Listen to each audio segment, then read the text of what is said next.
When I got arrested at 22 years old, I was very immature, reckless. I'm finally in a position where I'm able to make a positive impact in my community.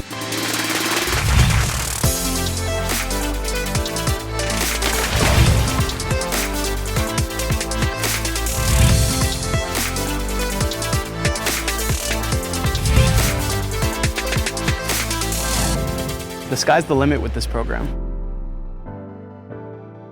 Welcome to Prison to Purpose, Building Futures Behind Bars. I'm Michelle Kane, your host, and we have quite the inspirational story to share with you today. He served 20 years incarcerated, yes, served time. He became an optician behind bars. And now, full circle. Wait until you hear his story of how he is giving back. I am joined by Robert Castaneda, and it is such a pleasure to just hear more about your story. Robert, he shares at graduations and inspires men throughout the state. Yes. So a little bit about you, Robert, a little bit about you. Well, first of all, thank you for having me on this show. So I'm currently 41 years old. I did the 20 years, and it all started when I was 16. 16 years old. Yeah, of that incarceration. I'm one of three kids, so I have a brother and a sister who are older than me. My parents are passed on, and currently it's just me and my dog. You and your dog. Yeah. But talk about 16 years old. What led up to that? How was your home life? Okay. A little bit more about your backstory.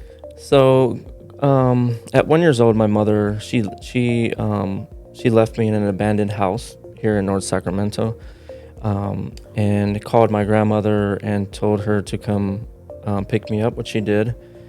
And she found me on a pile of clothes. Called my dad immediately, who was in Los Angeles. He picked me. He drove immediately from Los Angeles to Sacramento, picked me up, and then my life began in Los Angeles. So I would say my household was dysfunctional. It wasn't, I grew up with my father's girlfriend, who I thought was my mother until the age of about 13. And you had no idea? No. So at 3 years old, the SWAT team broke into our apartment to apprehend my father. From there, my father went to prison from 3 years old all the way to 8 years old. So I lived with his girlfriend, who raised me, who, obviously I thought was my mother. And I wasn't taught the best of things in life. Yeah. So I grew up around gang members. Just where I grew up in Northeast Los Angeles, there was gangs.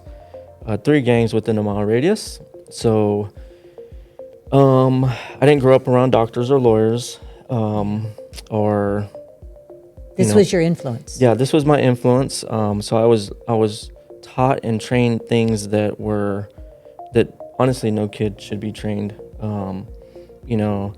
At 7, 8 years old, I experienced people being gunned down at the corners, candlelight visuals. And at that very young age, I promised... And so I promised myself that I would never become one of those candlelight visuals. So I would do everything in my power to try to stay alive. Because to me, the way I was raised and grew up, it was life or death. Like, there was it was just, that's what I was presented. Yeah. So, no getting out. No getting out. You're either going to be getting out through being tough, or you'll be a victim. So that's how I was raised. And my father's girlfriend, who raised me, she raised me the best that she thought she could, but still. So she was a gang member herself, and so I learned a lot of bad things. Do you still have a relationship with her today? I don't. I lost communication with her probably over a decade ago. Okay. So I'm not sure what has happened to her. And your parents have passed away. And my parents have passed. My father was murdered in 2014. Murdered, he served time, correct? So me and my father actually served time together. Oh my. From 2005 all the way to December 2013. We did time together. At the same prison. At the same prisons, whether it was in the cell or we were living on the same bunk bed in a dorm. So we were together like the whole time.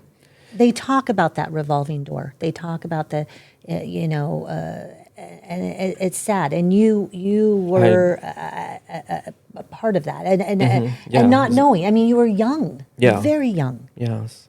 So, I was. If I would have grew up in a different environment, I believe, and around different people, I believe I would have took a different route or I would have made better decisions that wouldn't have led me to prison because I would have been taught different. So back to your father. So he was incarcerated for what? For a voluntary manslaughter. Voluntary manslaughter. Okay. So And you were young, very young when this all happened, when he went to prison, correct?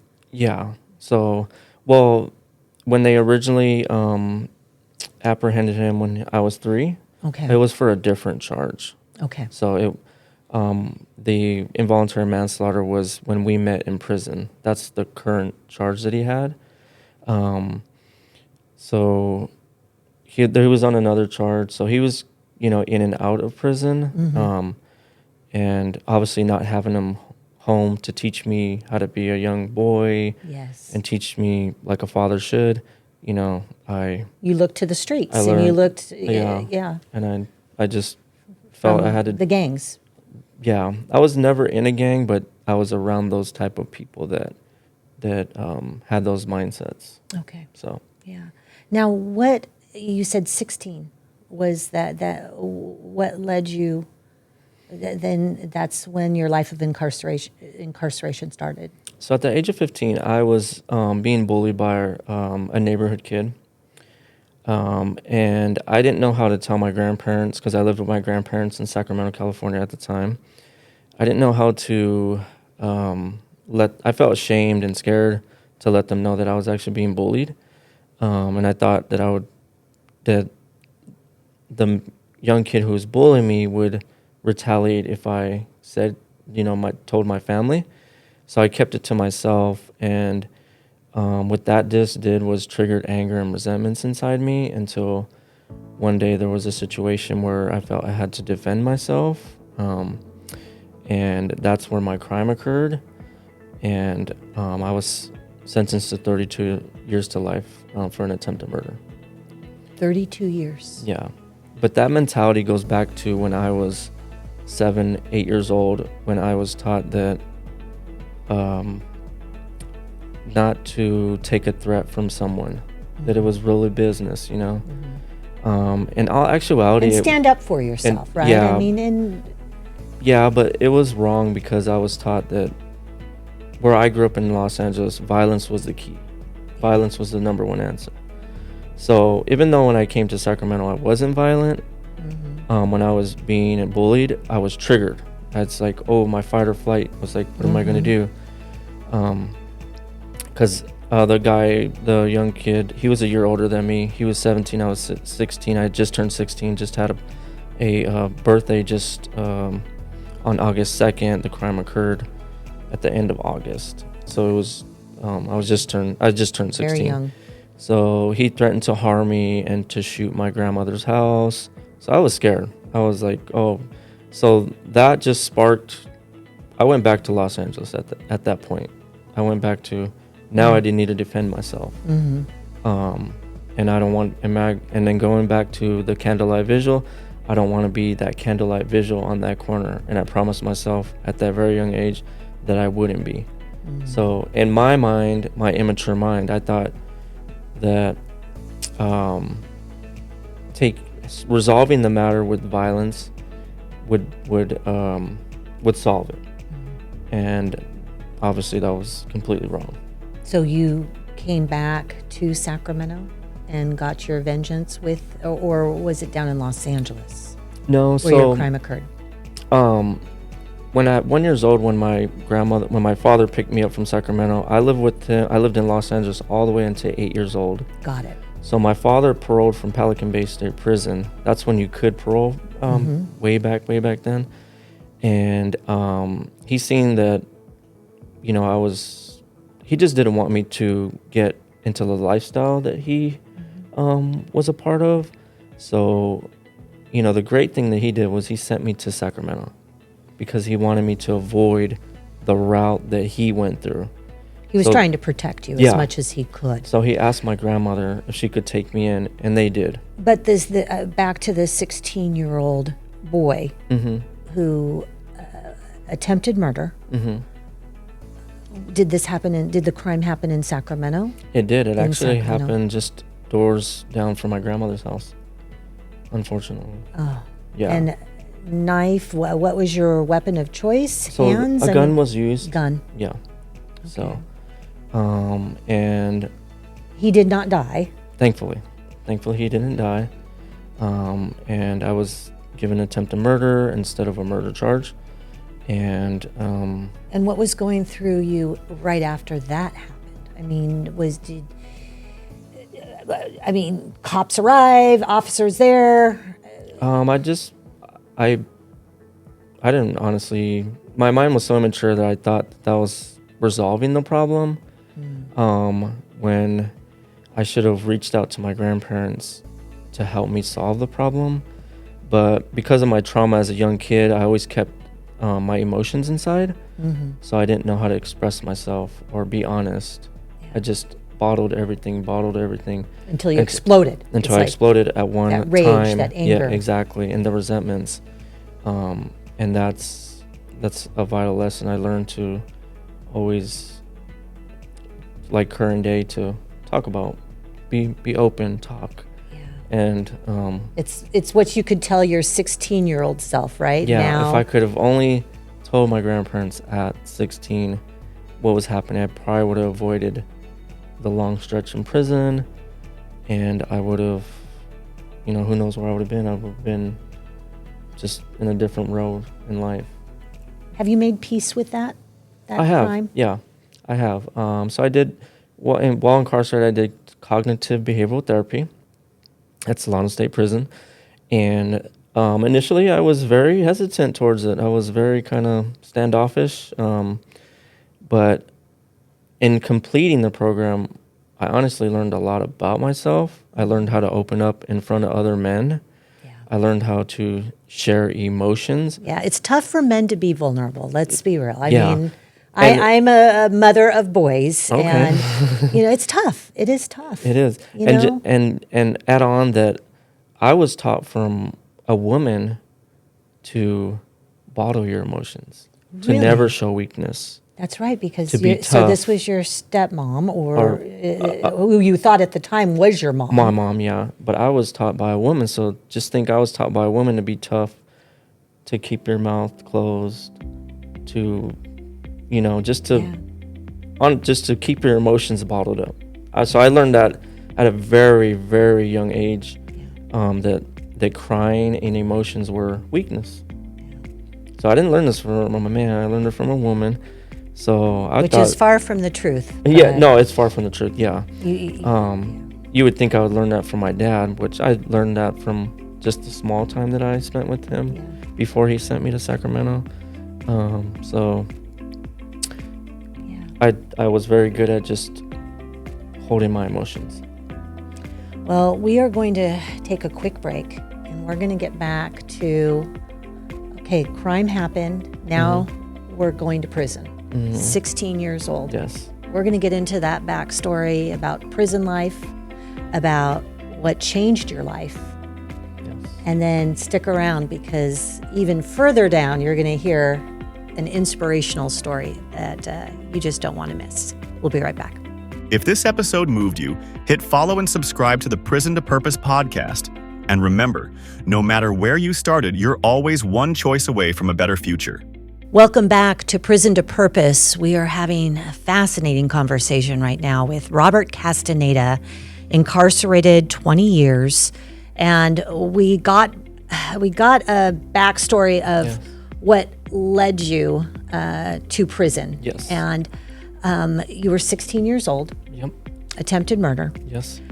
And now your life, I mean, you're, instead of like, oh, we're going to go get our driver's license, we're going to go to high school prom, we're going to do all this. Nope. Robert, you're you're off to You're the off you're off to to the big house, the and you big better house. grow up really quick. And You were in a juvenile facility, correct? yeah, juvenile facility. And just keep in mind that I had never been incarcerated before a day in my life. And so here I am, just in the system. So I start off at juvenile hall at 16. I'm sentenced at 17 years old. From 17 years old, I'm sent to the California Youth Authority. Yeah, CYA. Preston. Yeah, in Preston. That was in Northern California. It has Yes. since closed. But yeah, Preston, right there in Amador County. Yes. From there, once I turn 18, then I know my fate. I'm going to state prison. So my time is ticking at the California Youth Authority. There I worked in the kitchen and went to school, but I knew my time was going to be up there very shortly. I was the only young ward with that type of a sentence. Mostly everyone there was doing a juvenile sentences. I was actually tried as an adult. So once I turned 18, I was going to be part of the state. So Emotionally, what were you going through? it was just an emotion of uncertainty. Just here I am with 32 years to life. All I know is that my life is done. That it's, I may have a chance when I'm 55 years old, and that's it. So it's just about Not a lot of hope. Not a lot of hope. It just seemed like just get used to this lifestyle. Just Were you angry? Were you resentful? I mean, I believe I was angry and resentful towards the lengthy sentence. I felt that maybe that wasn't warranted as my first offense, but as I matured, then I put things into perspective. were you remorseful at that time at all for the Yes, crime? I was. The crime you caused? I was remorseful in that I did not want to cause further harm to other people. So my thing was trying to maneuver through this environment without getting into fights, without or just not causing or doing what I did to get in there. So that was my remorse in action. So you went from the youth authority. Yes. Yes. You stayed clean. You were I good. stayed clean, You were yes. good. No fights. No fights. And then what? So 18 comes and they're like, "Hey, your 18th birthday, now you're going to state prison." Wow. So I was Got on the bus? Got on the bus, delivered to Tracy, California, to the Northern Reception Center, and from there sent to High Desert State Prison, level 4. And I stood out. I was here, this kid, 18 years old. I looked probably 16 years old. I had these big Buddy Holly glasses, where even the guards would call me Harry Potter. They're just, Yeah. I mean, I stood out too. You got to take in mind, here are career criminals in a level 4 prison that, they're got tattoos from head to toe, and They know the politics. you can see it on them. And here you have this young kid who's looks like he's 16. He's fresh. He has no tattoos, and just looks like he does not belong in that environment. So I stood out. How did you keep yourself safe? Did you find people that you could okay, I actually can partner had- with you. You. I actually had a Sally who took me under his wing and just kind of taught me some things out of the kindness of his heart to kind of guide me, because I really didn't know. I thought I knew some things, but I really didn't know a lot. And I at the time I really didn't know the danger. So thanks to him, he helped me to maneuver through that very violent world. And with that, you were able to find yourself into programs. And when did that happen? So that happened. I mean, did you play the prison politics for a little bit, or no? You stayed clean. I stayed clean. So I stayed clean in High Desert State Prison for 2.5 years, which allowed my points to drop. So from there, my father, biological father, the one who sent me from LA to Sacramento, was an old Folsom at the time. So my goal was to get to Old Folsom. So since I was good, I kept clean, I kept out of the trouble, I was allowed to transfer. So we did a hardship. My grandmother wrote a letter and got me to Old Folsom. I was then reunited with my father. And you haven't seen your dad I since... hadn't seen him in a few years. How old were you when you last saw him? I was probably 14. Yeah. Wow. So I had, so It's this like, was, hi, Dad. yeah. And yeah. This is a place, keep in mind, that he tried to keep me away from. So just imagine the emotions that he didn't express to me, but maybe secretly he did. Could you see it on his face? I couldn't tell at the time. I was just happy to be there with him. And so my time in Old Folsom started with him, you know, and he just, you know, tried to teach me the right way. He honestly taught me to stay away from the prison politics. He told me to educate myself and to work out, because when you do those things, people just leave you alone and you're like in your own little world, you know? So I remember going to Old Folsom, and there was a captain there, and he was a really nice gentleman. He really took sympathy at the lengthy sentence that I received. And he's like, you know what, I'm gonna get you into the GED program. And I didn't really think it would happen, but sure enough, a month later, I got a school card to go to GED program. And because of that captain, then I got my GED. Then I graduated, got that. So that was the first step. Yes. And then attempted to roll into, you know, college courses. But then me and my dad transferred to Solano State Prison just shortly after. So we both were on the same van and went to Solano State Prison at the same time and into the same exact cell. So here you are. Yes. Rooming with your father. Yes. At Solano State Prison. A place a place that he tried to keep me from, and we never thought in a million years we would be experiencing. Yes. So. And both of you guys enrolled in programs? So my father, he mostly worked in the kitchen during his time, and just keep in mind that he did not have a life sentence. Okay. So he had a 13-year sentence, which meant that he was going home.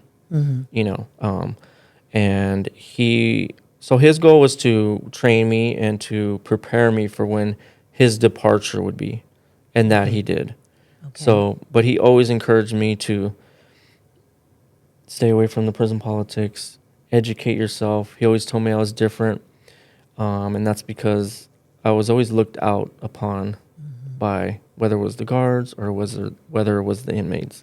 So I was always... You had protection around you. Exactly. You had protection around you. So... And so then you went into the programs. And how did you end up in the California Training and Rehabilitation Authority, CALCTRA? This is our podcast, and we are so proud of your story. Yes. So how did you end up working So I had inside the prison for CALCTRA, or formerly CalPIA? Yes. So my father worked with a man in the kitchen, and I got to know him, and he offered to help me get a job in CalCTRA Optical, and then it was the Optical, and I had no idea, I had no clue about optics. All I knew was I wore glasses. And that was it. That was it. There's some lenses, there's some frames. That's what I got. That's all I knew. So I was fresh. So he helps me get the job. I was interviewed and got the job. And here I start with no knowledge, and I just started from the beginning. I started from scratch. You showed up to work on time. Showed up to work on time. Got along with others. Yep. Learned good job skills, how to be responsible, how to work with the others. You got a foundation, right? Yeah, because you didn't have a job. That was probably your first job, because you were incarcerated 16, so it's not like you were, Yeah, that was your first job. First job, and I started from the very beginning. And then in the optical program, we created a ABO certification program. The American Board of Opticianry. Yes. So it was me and a few other guys. We would study, and we also had a inmate instructor who was teaching us how to pass the exam. And I did that for about 6 months. And then me and a few guys, we would even study outside of work in our dorm on a whiteboard and test each other. And then I eventually got to learn optics from the very beginning all the way to passing the American Board certification, and then being ABO certified. So, Optician. yep, being a certified optician. Certified optician. So you know everything from the beginning to the end. on how a lens is, or how a pair of glasses is made. manufactured from the beginning to the end. Yeah, but going in, I had no experience. I had no knowledge, but I just went with it, and just. How many years? So I spent 7 years. 7 years Yes, in the 7 years. optical lab. In the optical lab, yes. And it does change lives. It does, because I learned a valuable skill for when I was released. Yeah. I was able to use that. All right. Well, we're going to take a short break. We're going to find out. You just talked about released. You return home. And Yes. what does that look like? And what does that look like for Robert? So stick around. We'll be right back. This episode of Prison to Purpose: Building Futures Behind Bars proves that no one is defined by their worst mistake. Every day, incarcerated men and women are rebuilding their lives through job training, mentorship, and second chances. This podcast exists to amplify those voices, stories of true grit and purpose. Welcome back. We are again joined by Robert Castaneda. We have been just riveted by this story of serving time with your dad Yes. while incarcerated. And now you're about ready to go home. But before we go to you returning back to your community, Yes. I do want to ask that story. Was there a deciding moment that you went from, okay, Robert on the streets, being tough, keeping it together, to when did that, to what you are today? And I see you as a very compassionate, you serve others. When did that happen, and what did that look like? So it was a process that I had two choices. So I would, while I was in prison, I would either conform to the prison lifestyle and just kind of give up and just be like, this is my life. This is what I'm going to accept. I'm going to start getting tattoos. I'm going to start looking the part of the prison life. I decided not to do that. I decided to still do well for myself. I always wanted to do well for myself. So once I got my GED, then I was pursuing for AA degree. I decided that I was not going to conform to what prison can conform you to. And I decided to keep dreams. Like, what, one day, I don't know when, but one day I'm going to run marathons. One day I'm going to do trail runs because I'm an outdoorsy person. And one day I'm going to do these things. So I kept a vision and I kept a dream. And that's what, it kept me ignited to avoid the troubles within the prison, to stay clear, to stay on my bunk at times and just read a book, So I decided in my mind to fight, not give up, not to conform, not to just be like, hey, this is my life and that's it. So the way I fought was through educating myself, learning, getting optical certified, gaining skills, and preparing myself for that day. I didn't know when that it would be.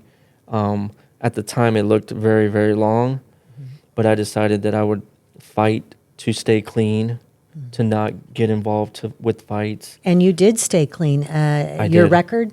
It was 20 years clean without a 115. So, And a 115 is a write-up. yeah, that's with Wow, that's amazing. No disciplinaries, yes. Good job. And ultimately, that's what a judge seen. After 20 years, I was resentenced. Okay. So I didn't fulfill that 32 years to life sentence. After 20 years of staying clean, educating myself, getting job skills. You went before a judge. I went before a judge who's seen this and who seen my potential. Yes. And knew that he was releasing someone that would contribute and be a light.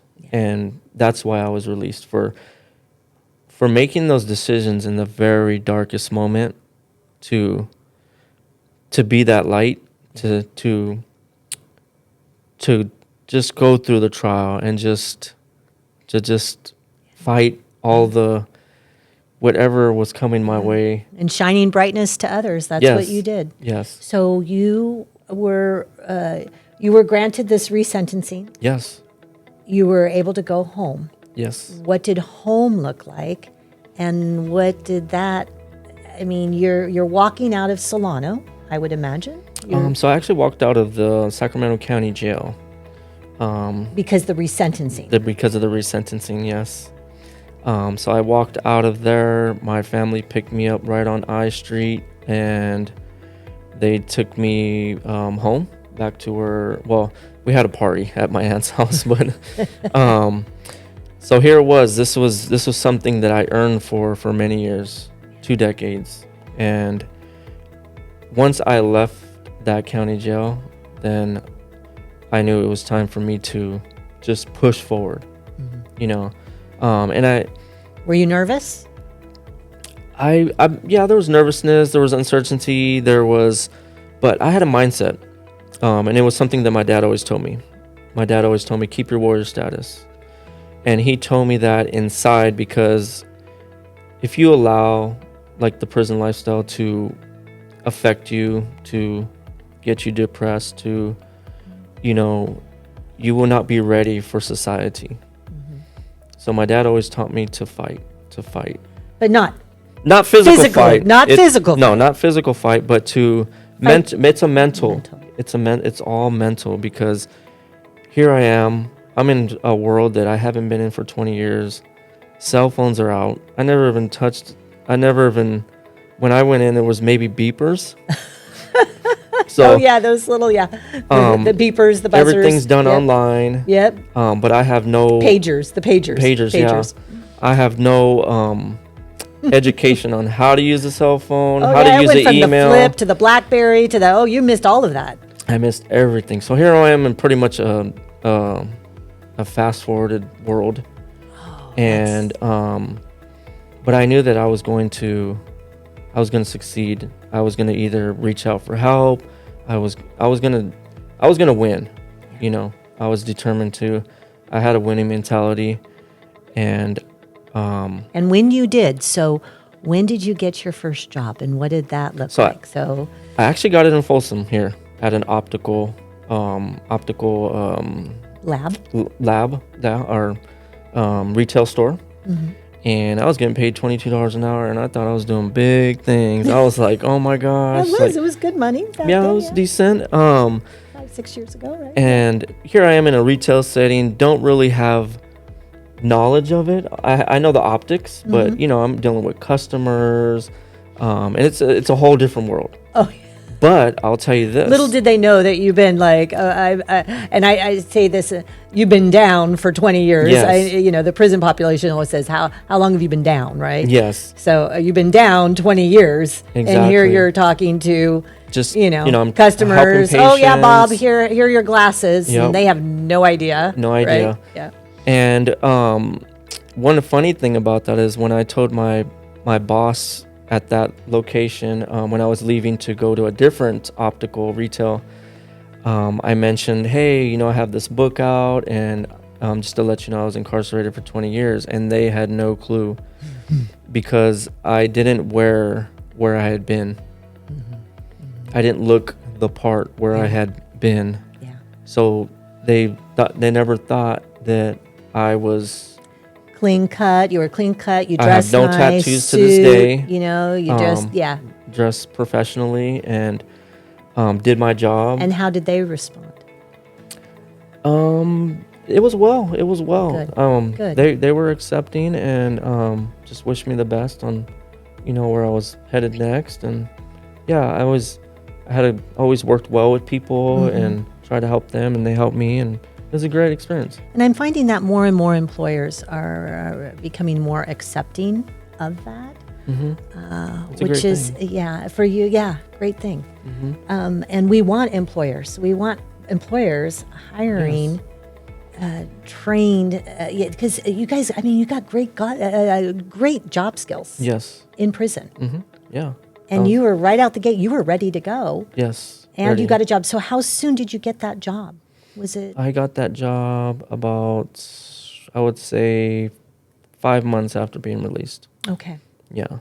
Did you have to go to a reentry or a? So that was They one. used to call them halfway houses. They don't call them that anymore. So but- the one thing about my mind is, I was told by other inmates that I should go to a halfway house, a rehabilitation house. reentry. And I told them I'm not doing that. I'm gonna once those doors are open for me, I'm gonna make it. So And you had some family support. I did have some family support, which did help me. But I was determined to just go out there and just face reality, just face the world, like just be immersed in it. Like I didn't feel that I needed to baby step into something. My mentality was so strong that I was like just going for it. And you didn't have any substance No, I did not. abuse No. or so. So I didn't have to go into any like substance abuse programs or anything like that. So that was, maybe Yeah. also a factor as well. So And- you were able to succeed. I mean, 5 months out, you're working for the Optical Lab. Then you went into even a bigger Retail chain. retail chain. Bigger than that the one were- I was at. Just imagine one of the biggest retail chains in the Yes. country. I don't want to name names, but just Yeah. And then from there, I went to yeah. $31 an hour. woo. Yeah. And then But today I make more than that. Well, I did. yes, yes, very much so. And Yeah. now it's all full circle. And this is the best part of the story is Robert Castaneda is now back at Solano State Prison Yeah. as a supervisor, Yes. not in prison blue. Nope. Nope. But in a suit, or at least sometimes a tie. Maybe Yeah. a shirt, tie, Yeah, you wear that yeah. sometimes, yeah. But he is actually teaching at the Optical Lab, Yes. teaching future Opticians. Yeah. Yep. and helping them along the Yes. way. How Yes. your life and your trajectory of your life. Did you ever imagine that you would be I didn't know where this person? I didn't know where I would go. I knew I would succeed because of what I've been through and how I was able to maneuver and avoid a lot of things, and just my mentality to succeed. But I just didn't know where I would be. Yeah. I didn't know I'd own a home after 2.5 years of being released from prison. I would own my own home Yeah. with having no bank account, having no money. And that's Having- encouraging to hear. You Yes. own your own home. Yes. I saw your motorcycle. You have a I motorcycle. have a Harley Davidson, proudly. Be careful on that. Yes. But no, it's the mom in me. Motorcycle. You have a boat, Not a boat yet. I have Not a boat truck. yet. Yeah, not yet, but and you do have a dog. yes. And I have a dog, so that's my Wonderful. family for now. That's wonderful. And it'll grow. And it'll grow. That's awesome. That is Yeah. awesome. And Solano State Prison, they are so fortunate to have you. We are fortunate to have you. Yes, thank So you. now you are one with CALCTRA. You're Yes. part of the CALCTRA Yes. family, the training rehabilitation family. And so before that, before we go, I want to pull this up really quick. And I am hoping if you're watching, you can see this, but I will also, I understand a lot of people are just listening. You wrote a book. Yes. And it's called Beyond Burpees, Pushing Through the Last Channel. And this book you wrote in prison? I wrote part of part it of in it? prison and would send it to my brother who ultimately put it all together, but honestly was waiting for my release so that we can, like, he could get more in-person detail and emotion. And so once I was released, then we worked on it and then we got it completed. Okay. So we did it together, but Right. it started from inside. And I love the Beyond Burpees because you said that you did work out on the yard. Yes, I worked out a lot, and that's one thing that helped me to get through and to stay in shape and run. And you still do. Yeah. You run the trails. I run marathons. Run marathons. So I'm very much still staying active. Yeah. How many marathons have you run? I've run about 4 now. So 4 I usually marathons. run the CIM and LA Good Marathon. for you, Yep. So Robert. Yeah. You have the whole future is ahead of you. yeah, it is. Here you're back in prison, but On All a better on a better much spectrum. on a Yeah. much better note. Yes. Yes, much better. Good for you. Yes, thank you. Well, Robert, any last words? Yeah, I would just encourage anyone out there that's, maybe in a place that they don't want to be. Just remember, keep your warrior status. Keep your warrior status. Keep your warrior status, Yeah. and learn to grow that mental strength, because the mind is I kept that vision, I kept that dream, and here I am today. And here you are. Yep. Well, Full it's circle. always just a pleasure to talk to you, to learn more about you. You are quite the inspiration and quite the encourager at those graduations. And moving forward, you're going to be speaking to many more Oh yes. men and women at these graduations, and I Yeah. can't wait to have them hear your story Yes. of success. And I'll be glad to share it with them, so they can be inspired and create a dream and a vision for themselves. Exactly. Yep. Well, Robert, thank you. All right. Thank you for Thank having you. me. And thank you for joining us, Prison to Purpose, Building Futures Behind Bars. Please like us, share us, follow us, subscribe to us. We're on all the podcast platforms, Spotify, YouTube, you name it. We're there. Just spread the word. We just are so appreciative of your time. And thanks for listening. And I always love to leave you with this line. Remember, hope doesn't stop behind the gate. We'll see you soon. Thank you for listening to the Prison to Purpose podcast. If you enjoyed today's episode, make sure to hit follow, subscribe, and stay connected with us for more real stories, real growth, and real transformation. Share this episode with someone who needs a little strength today. We'll see you next time.